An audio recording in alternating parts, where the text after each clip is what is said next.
শাড়িগুলো প্রত্যেকটা আমার ছোটো মাসির একটা বিশেষ দিনের শাড়ি এবং ভীষণ ভালোবাসার ভালো লাগা শাড়ি।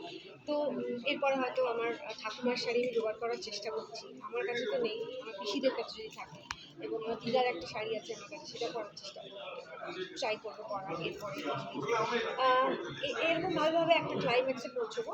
আর এটার আরেকটাও কারণ হচ্ছে যে আমাদের ছবিটা হিসেবে আমাদের ছবিটা ব্ল্যাক অ্যান্ড হোয়াইটের, হ্যাঁ, তো একটা ভিন্টেজ ব্যাপার আছে। এই সমস্ত শাড়িগুলোই তাই, মানে এই সমস্ত শাড়ির একটা আলাদা গল্প আছে, একটা হিস্ট্রি আছে।